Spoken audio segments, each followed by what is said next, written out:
राजधानी लखनऊ के गोमती नगर क्षेत्र में स्थित एक होटल को लेकर गंभीर विवाद सामने आया है। पीड़ित होटल मालिक ने आदर्श कुमार सिंह पुत्र अनिल कुमार सिंह पर होटल का एग्रीमेंट कराकर कब्जा कराने और आर्थिक शोषण का आरोप लगाया है।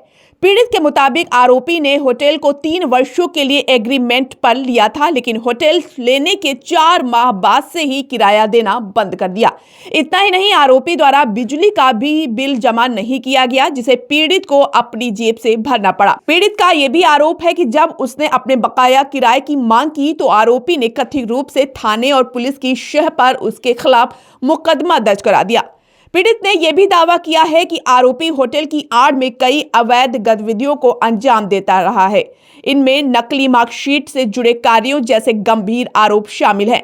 पीड़ित के मुताबिक हाल ही में विभूति खंड क्षेत्र में नकली मार्कशीट के एक कारोबारी की गिरफ्तारी के दौरान आरोपी लखनऊ से फरार हो गया था। पीड़ित ने मीडिया के माध्यम से प्रदेश के मुख्यमंत्री योगी आदित्यनाथ से न्याय की गुहार लगाते हुए मामले की निष्पक्ष जांच और उचित कार्रवाई की मांग की है। सर, आज प्रेस वार्ता की जा रही है आपके द्वारा, क्या मुद्दा, क्या विषय, क्या समस्या है? मैं माननीय मुख्यमंत्री जी से निवेदन करना चाहता हूं कि मैं प्रताड़ित हूं। इस लखनऊ का आम व्यवसायी हूं। होटल का एक व्यवसाय छोटा सा है। मैं गोमती नगर में होटल चलाता था।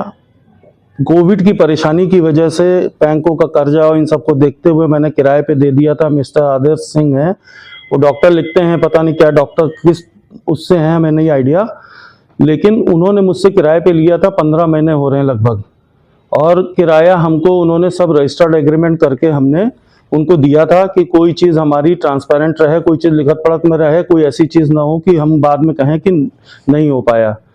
उन सारी शर्तों का उल्लंघन करते हुए ये शुरुआत से ही मेरी प्रॉपर्टी को कब्जा करने में लगे हुए हैं। जब मैं उन्हें कोशिश की कि किराया दे दीजिए तो धमकियां देते थे, जिसकी मैंने IGRS किया और 1076 पे भी कंप्लेंट की। और वहां के पुलिस का स्टाफ ऐसा इतना बुरा व्यवहार है मेरे से, जैसे कि कोई मैंने उनसे शिकायत करके गलती कर दी हो। और मेरे खिलाफ अभी लेटेस्ट 4 दिन पहले 28 तारीख को FIR कर दी, जिसमें मुझको दिखाया गया कि मैंने वहां लूट की 1 करोड़ 8 लाख रुपए मेरा रेंट बकाया है। मुझको दिखा रहे हैं कि 22,000 की मैंने लूट की है उस जगह से। जब मैंने अपने प्रेमाइसेस पे ताला डाला, इसलिए ताला डाला कि वहां पे FIR की नोटिस 10 महीने से आ रही थी और वो कोई भी हमको जानकारी नहीं दे रहे थे, ना उसके कंप्लायंसेस पूरे कर रहे थे FIR की NOC लेने के। जबकि रजिस्टर्ड एग्रीमेंट में मेरा लिखा हुआ है कि NOC फायर की NOC लेनी है उनको, सारे कंप्लायंसेस पूरे करके, लेकिन उन्होंने कोई नहीं और ना मुझको जानकारी। जब फाइनल नोटिस मुझको दिखी, किसी के हाथ में पड़ी, उसने हमको दी, तब मैंने जाके वहां पे बात करी तो कोई सुनने वाला नहीं, मुझको टाल दिया जाता था। स्टाफ उनका मना करता था कि नहीं वो है नहीं और है नहीं, बैठे रहते थे ऊपर और मना कर देते थे। उसके बाद जब मैंने वहां पे लॉक लगाया तो मैंने इनका सिर्फ 2 काम किए। मैंने एक इनका होटल का बोर्ड हटाया है, दूसरा वहां पे लॉक लगाया है। अपना पुराना ताला बदल के अपने गेट पे नया ताला लगा दिया था। और इसकी जानकारी जाके मैं खुद से थाने में दे आया। वहां इनका स्टाफ था, काउंटर पे रिसेप्शनिस्ट लड़की थी, मैं उसका नाम नहीं जानता, उसने 112 भी बुलाई। 112 आई है, उन्होंने मुझसे पूछताछ की। मैंने उसको पूरा ब्रीफ किया कि मैं 12 महीने से रेंट नहीं पा रहा हूं। उसका तो चलिए, न्यायालय में हमारे 15 मुकदमे चेक बाउंसिंग के चल रहे हैं, जिसके 3 हमारे पास इनके सम्मन ऑर्डर भी रखे हुए हैं, जो मैं पुलिस को दिखाया और दे भी आया हूं कि सम्मनिंग हो चुकी है, आप इस पर कार्रवाई करिए। सारी चीज लिखित मैंने IGRS के माध्यम से और माध्यम से उनको पहुंचाई, लेकिन कोई मेरा पक्ष नहीं लिया और मेरे खिलाफ सीधे जाके FIR कर दी 28 तारीख को, 8 दिन बाद। घटना थी 20 तारीख की।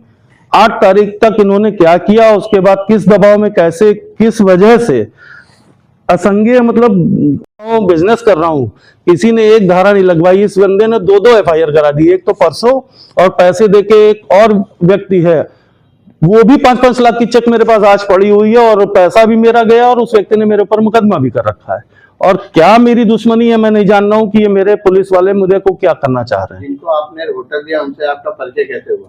ये एक हमारे पास वहां पे लड़का है, ब्रोकर है, वो लेके आया, प्रॉपर्टी डीलर आया था। मेरे रमेश सिंह हैं मेरे प्रॉपर्टी डीलर, जिनसे मेरी मुलाकात है, वो लेके आए थे।